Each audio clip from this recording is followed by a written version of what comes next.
I'm here to report that the government is here to help and that we should be afraid mildly. And so I'd like to, I'm going to present a little bit about what we all told the government, the vast subset of ISPs involved in this process, which I'll describe, and then provide maybe some warning that the operator community needs to do some things, or SPGP could find its way into places in the net in a mandatory sort of way that we may not want. So, in January 2002, Dick Clark called a meeting of about 40 people in a room that was designed to hold about 20, and we talked for about 4 hours, maybe 6, about a framework that the White House and CERT had put together of different kinds of vulnerabilities affecting the infrastructure. One of the interesting things is that I can report that the White House, or the National Security Council, the President Critical Infrastructure Protection Board, was interested in all this stuff before 9/11. In fact, about a year ago, we got our first visit from Dick Clark, wondering, what Akamai's view, what different viewpoints on what infrastructure vulnerabilities were. So at that meeting, a bunch of groups got formed. BGP DNS, a group looking at router infrastructure, architecture, and peering, network operations and management, disaster recovery, inter-provider coordination, enforcement and privacy. Sorry about the spelling there. And there were different leaders for those. As we go through the groups, you'll see the leaders. Some of the names will be no surprise.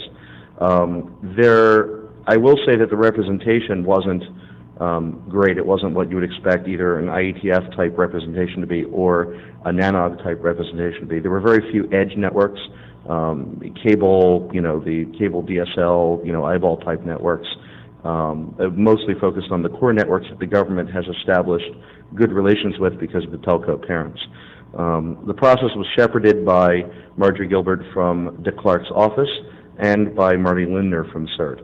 And at the end of this, if anyone is either scared or curious or has input, Bowie or I can set you up to talk to these people so you can give them a piece of your mind, because they actually would like that. If someone gave them a piece of their mind that was spooful, that they didn't have to pay, some government consultant to actually get. So there were a number of assumptions made. Not all of us agreed with these. In particular, I don't agree with number one, which is the assumption that we can sort of assume that although poor software quality is a problem, it'll somehow magically get dealt with. In my opinion, poor software quality is one of the biggest problems we have that actually leads to security problems on the internet. But that was an assumption. We didn't address that.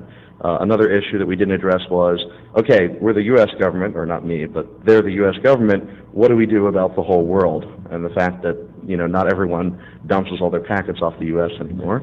And then the other thing that was an agenda up front was modifying FOIA, the Freedom of Information Act, so that, or getting support for that so that when people share network data, or if people would share network data, which they don't do today, that you wouldn't be able to go subpoena it or FOIA someone's outage reports.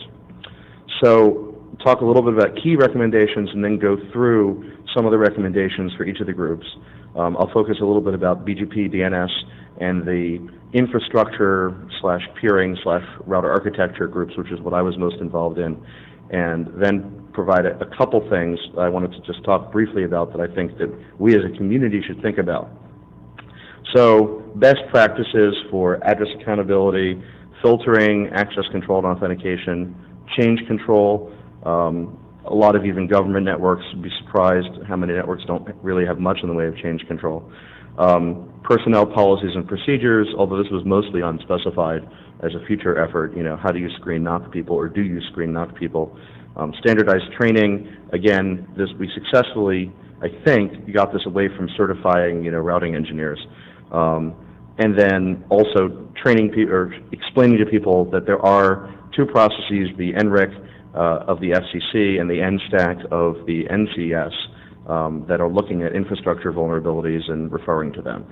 I'm not clear what the actual takeaway from establishing best practices is, whether that'll involve NANOG, who that will involve, but that's something that the government seems to be in favor of. And personally, I think we do need to do a lot of training and outreach, no matter who does it, about best practices. Furthermore, that ISPs, vendors, and government be able to establish robust communication channels that are secure, that rely less on people who know each other and know each other's cell phones and know, and more on a formal process. And obviously, Kelly Cooper's been pounding the sand, for this at NANOG, and this is something that, we should think about, is because personal relationships may not cut it if there's a real serious attack. Establishing better network management capabilities. I think we heard that yesterday too, that some people would rather have more focus on a UI that was, and configuration management methods that were less prone to error and more consistent. A study, and again, it's not clear where the data would come from, that the government would conduct or have someone conduct to look at centralization of interconnection. Basically, someone wanted to cause more damage on September 11th, and they hit, 60 Hudson, 111 8th, and 25 Broadway. Would you have been able to, decrease enough the communication flow, because the internet was really the only thing working in Manhattan on September 11th, to amplify the effect of the attack? So the government's actually curious about that. And if you want to help, or if you're scared, you should contact them. Similarly, the government, as I said, had an agenda to try to get law enforcement easier ability to see data which networks wouldn't want to share with others, and maybe share it around the government, which today there's a concern that they can't do, because if you share data about your infrastructure, someone else may be able to go get that. And then there's a proposal, and Sean Donovan, are you in the room? Okay, so at the end, if there's questions about that, his group, I think, actually did propose creating a national internet disaster management team, and there's been, I think, who was it that just came out with a NIH-type analog for virus alerting, so there's some thought about that. So my personal summary before we get to the individual working groups is that there are some things that the government's very hot on. And address accountability, meaning who is allowed to advertise what IP space, and driving that filtering of both packets and routes is something that they're very hot on. And SBGP is one of the things that they're funding, and they're even thinking about, for example, saying GSA will not allow you to buy connectivity from someone who does not use SBGP or does not have that capability. And that's something that's being driven not because anyone thinks SBGP is the most wonderful thing, but because it's been 5-10 years that everyone's been talking about how nice it would be to filter the infrastructure, and because you've got a lot of vulnerabilities due to each separately, A, packets not being filtered, and B, routes not being filtered. And the fact that no one's done a devastating attack on the internet infrastructure for 8 hours on purpose using the lack of source address filtering or route verification doesn't mean that it couldn't happen. I think there's understanding that it could. So this is a provider level issue, and I'll come back to this at the end, because I think this is something that we need to take responsibility for and be a little proactive on, or there are some things, and there is some progress SBGP is making, at least visibility-wise inside the government, and we could find ourselves blindsided. And again, regulation, legislation, the government says they don't want to do that. I have no special knowledge of whether or not they do. They say they don't. But things like using their procurement dollars to be able to influence router policy are definitely on the table. In fact, they were on the table a year ago from what we heard. So the working group summaries, and I apologize if I'm going too fast, I'm trying to get everyone to the break. The working group summaries I'll present relatively quickly. Now, these slide sets are up for everyone, so I'm not going to, the vulnerabilities themselves, while most of the people in this room probably would not be a great shock to, I'm not putting all those up because this is all archived, but you can imagine from the recommendations what the vulnerabilities were, and I may touch on a couple, so I'm not presenting those, and this is very excerpted, both because I'm not sure how much of the product we can release, and because we don't have enough time. But if you're interested in more, and you're an operator or a vendor, we can put you in touch with the people who can give you the full output. And in fact, there's a CD full of papers. Each working group had, 20 pages worth, so there's a lot of output. And I think one key question going forward is, how do NANOG, IETF, different audiences, but the operational sanity and then the people who might actually drive something to get it implemented, how do we get involved in things like this in the future? Because The way American government reacts is, boom, something happens, okay, let's react, and then there's this decay, and hopefully nothing else will happen, and so next year this will still be hot, third year after it won't be as hot, and again, hopefully nothing will happen that will renew it, but presumably next year this will still be hot, and the people who want to be plugged in, the government is actually looking for input. So, BGP DNS working group. This was led by Steve Blumenthal of Genuity, and there were obviously two sets of things being looked at, DNS and BGP. The recommendations for DNS, I guess, like many other things, pointed at the need to do filtering of packets and routes, and that was a very interesting, to me, presentation that we heard earlier that suggests maybe there are some things that we can do proactively with the DNS routes, or even maybe not with the routes, but with the UUNet dial DNS servers that may be even more critical than the routes, which also don't change origin, much.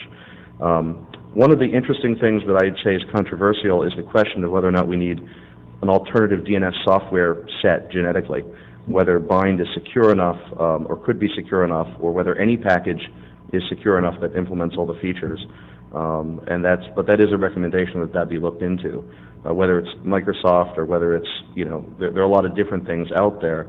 But the question is, something complicated as that, if you could penetrate security on all the DNS servers, or 90% of them, that would be a big problem. That was probably the most controversial thing there. And the non-controversial thing said, look, DNSSEC, everyone thinks it's reasonably good, finish it up, let's get it deployed among people who want to use it and get some operational experience. What else? In terms of BGP, there is a lot of best practices talk about what you can do with the existing, what everyone, again, knows, max prefix, look at dampening, use MD5. I didn't realize this going in, that on a Cisco and on a Juniper, I believe, if you use MD5 encryption, it's actually using a TCP feature, and so the packet that comes in is going to be dropped at the TCP layer. It's still going to use CPU, but it's not going to BGP is going to ignore it, and that's why you get reset protection. That was interesting. So there's recommendation to do that. People to explore IPsec, and I think most people are not really worried for BGP about session hijacking and inserting routes that way. It's certainly much, much easier to bribe a janitor. I mean, we have 3,000 locations across the internet, and our card keys often don't work, and hopefully there are no law enforcement in the room. But I'll just say it's a lot easier to bribe a janitor than it is to probably hijack a TCP session. And once you have physical access to the box, flash, reboot, it's easy. So IPsec, there was an interesting thing. I don't think there was a lot of interest in that because people don't really see hijacking as the big issue. There was a recommendation that the government continue to fund secure BGP. I think DISA AS568 is probably going to be deploying it, and then there may be some smaller networks that deploy it. The question is, what beyond that? What happens beyond that? And that's a big open question. I think if the providers a year from now haven't come up with anything that even begins to move towards addressing the who owns what IP space and how could we do filtering of routes or packets, we could see the government using procurement to try to impose SBGP as a solution. There was talk about designing routers to withstand DOS attacks. In the hardening group, there was a lot of talk about future router architectures and separating the management control and forwarding planes. I'll touch on that briefly. There was a recommendation to investigate what could be done with today's routers, both at the ingress and at the egress of a network for route filtering. Again, no one said all the hardware out there can support it, but maybe we could be doing a better job. And like that. So those were most of the recommendations, and I'm going to come back to the route filtering piece on my personal soapbox, saying that we should think about doing something. So in terms of hardening, I think the most controversial question was whether the government should be looking into how much our peering is centralized between networks. In other words, if you took out all the big telco hotels that everyone knows of, what would happen to the internet? And then if you have all the tier ones connecting, whatever your definition of tier one is, the large ISPs connecting, now you've got 5 more buildings and another 5 buildings and 10 buildings, which have a huge amount of the interconnectivity that's provisioned in the U.S. That may be a serious issue. Now, what anyone could do about that is unclear. But the government has said there's plenty of money to address issues if they're real. And they're happy to do funding and not just do mandates. But this is something that I would say is probably the controversial piece of this. There are probably some people who said, don't tell the government that, we don't want to have them looking at that. And this is not in the context of regulation, it's in the context of, is there something that we can do to encourage diversity? And of course, as everyone who runs a budget, as everyone who wants to stick an OC12 type loop in less than a year knows, there are huge advantages to centralizing. But this is, again, one of the controversial issues.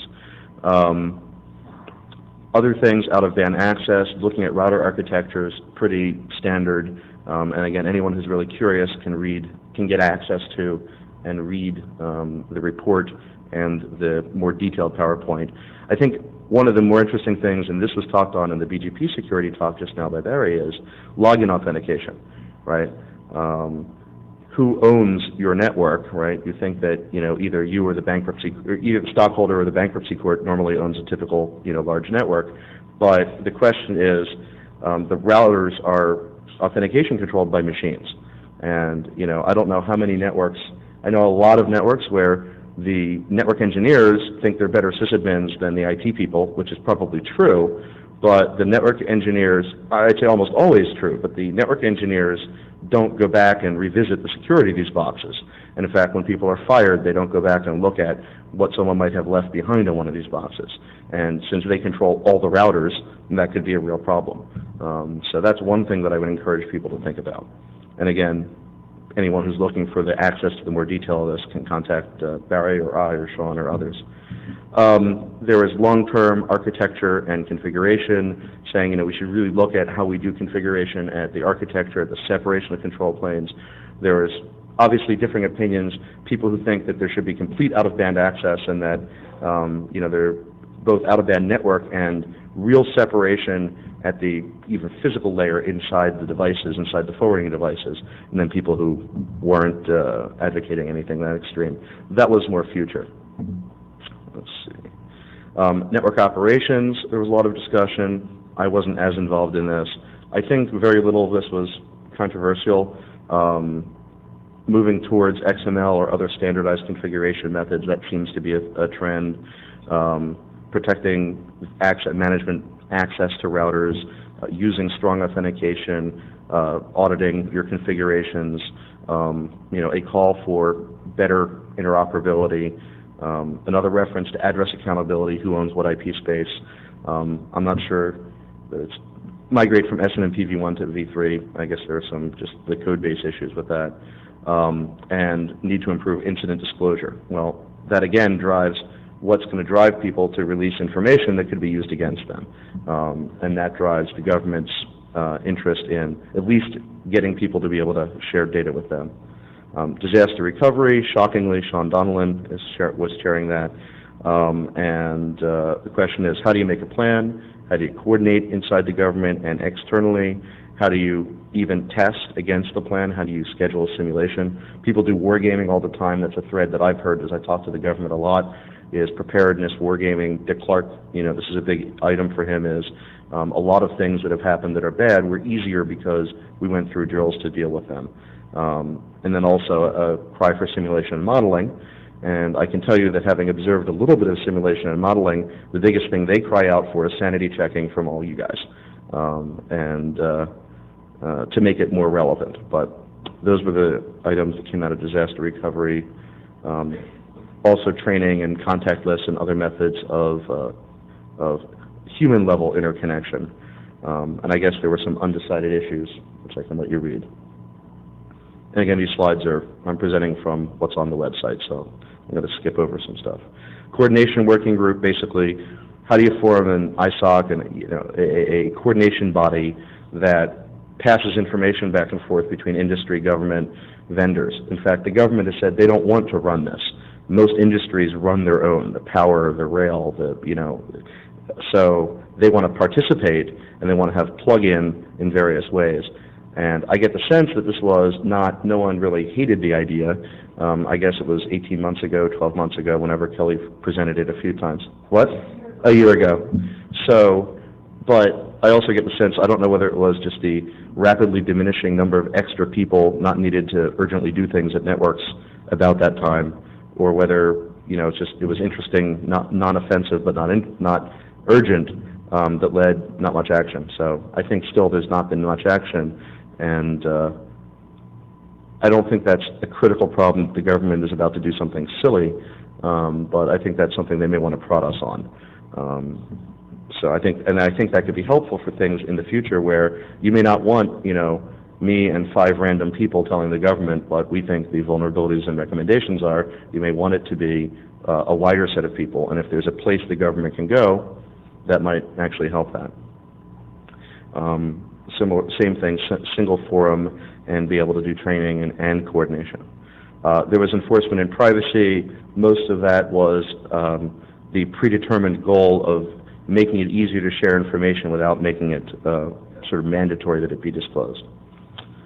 So, the summary, there's a lot of interest among a lot of people, including the FCC, including the Homeland Security, National Security Council people, including the DoD, in Internet infrastructure vulnerabilities. There's funding over at DARPA and NSF, and there's a lot of information that they'd like to gather, and I think there's a lot of actions that they're thinking need to be taken to protect our infrastructure.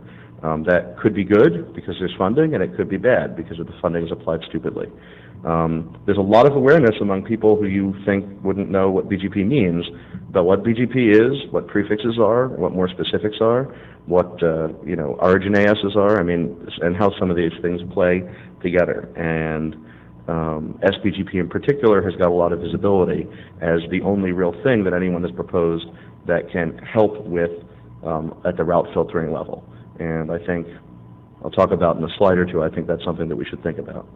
Also, please get involved. This is something that they're looking for input on, you'd be dealing with people who are at least somewhat aware of what the issues are. So it's not a lot of time educating the people that you'd be talking to. And I think that it is critical, again, that we think about what to do about address accountability and route and packet filtering. I have, my pet idea. Other people may have their pet ideas, but the issue is how do you get a set of data that's useful for filtering that does not go down the landmine of let's get all the SWIFT data involved, and does not go down the landmine of let's get all the policy data involved. Maybe it's inadder, right? Inadder is already delegated to people. If you could break root on the machines that control DNS, you already have a problem. I don't know what it is, but I think that it's something that the NANOG type community needs to drive, because right now I don't see anything, and the government certainly doesn't see anything. And that's this slide. The other thing that I would say is, the thing that scares me most is the 5 guys bribing janitors redistributing BGP into your IGP. And anything that we can do to follow up on some of the research work that was presented yesterday to, 6-12-month time frame, make it so that that would be much less catastrophic, or it wouldn't be completely catastrophic, not much less, it's sort of a binary. It would be completely catastrophic today if you did that to the big 5 ASs. I think that would be good. And that's, frankly, my biggest concern that's protocol related about our infrastructure security. And then again, I think no matter who picks it up and drives it, no matter what things we discuss, we need to think about filtering as not just a good idea, not just maybe I should put that in a peering contract, but something may come along and surprise us if we don't. So I think that was the key message, as well as, feel free to contact me if you want to get plugged into the nice government people who are here to help. So that's my presentation.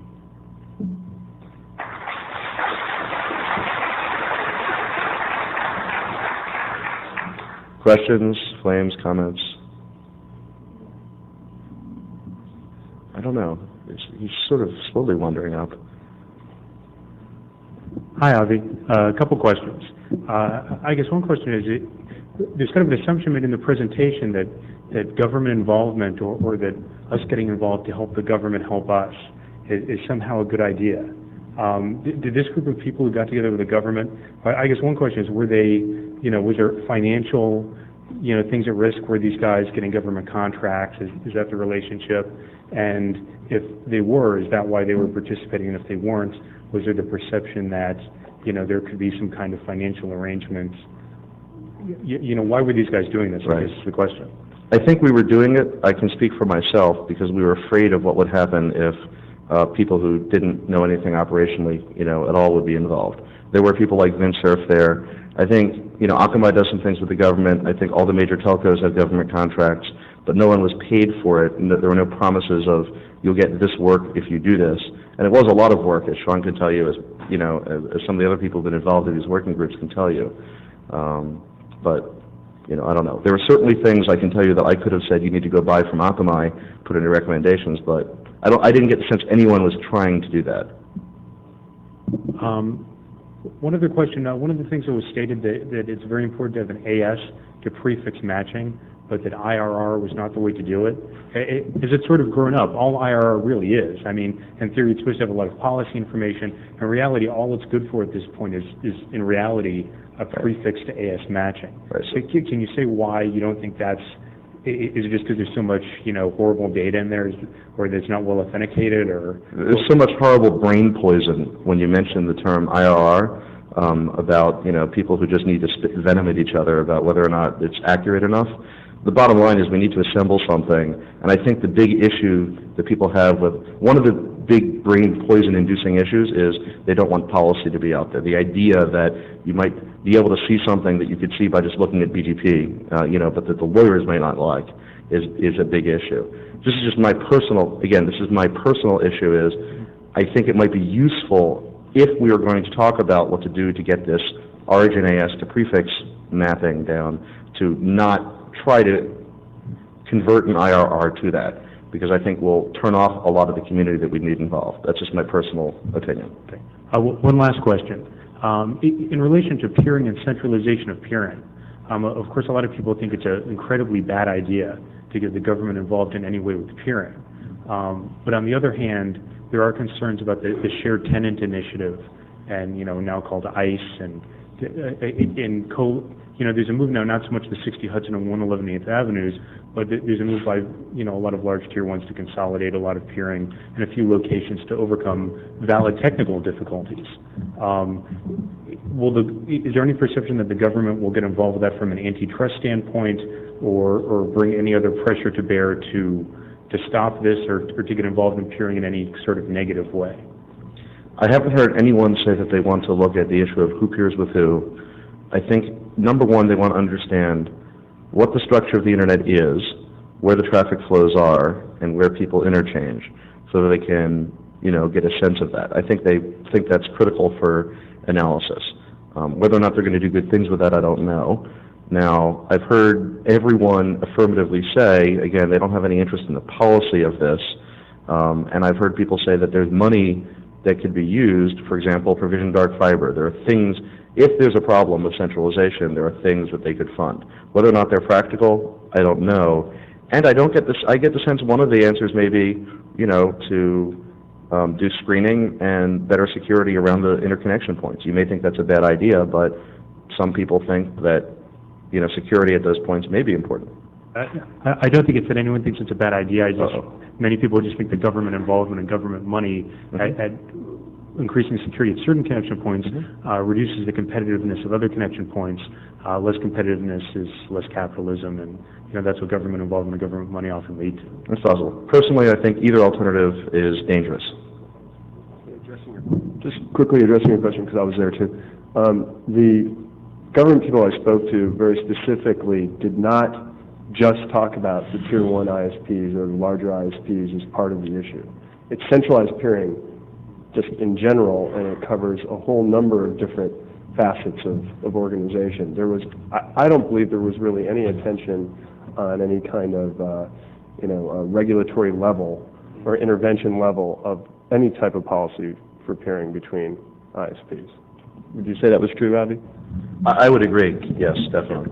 Just as Jay, a question there. Does Equinix feel it might be a target of government moves to decentralize peering? I don't believe there's any indication that government would move to decentralized peering. I believe that the indications are that they're analyzing the physical risks associated with it and what would be necessary to mitigate or possibly reduce the physical risks associated with what they perceive as a necessity of centralized peering, and encourage diversity as much as possible, which, there's still a lot of analysis to be done, but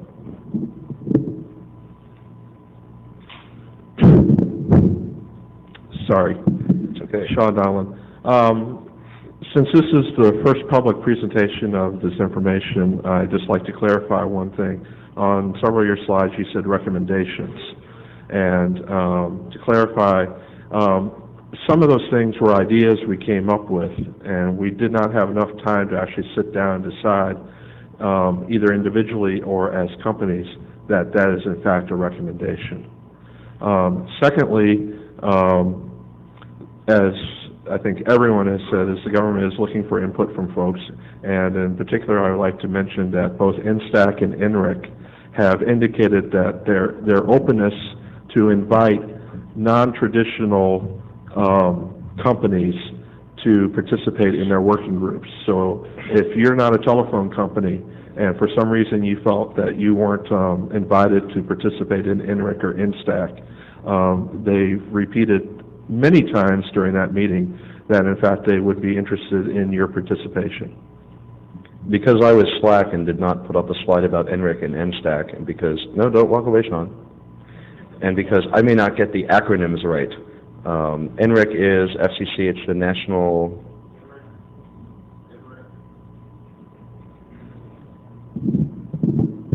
NREC is the National Reliability and Interoperability Council, which is chartered by the Federal Communications Commission. NSTAC is something else chartered by the National Communications System. If you go to ncs.gov, you can find information about NSTAC. And if you go to ncs.gov, you find information about NSTAC. If you go to nrec.org, you'll find information about NREC, including the contact information.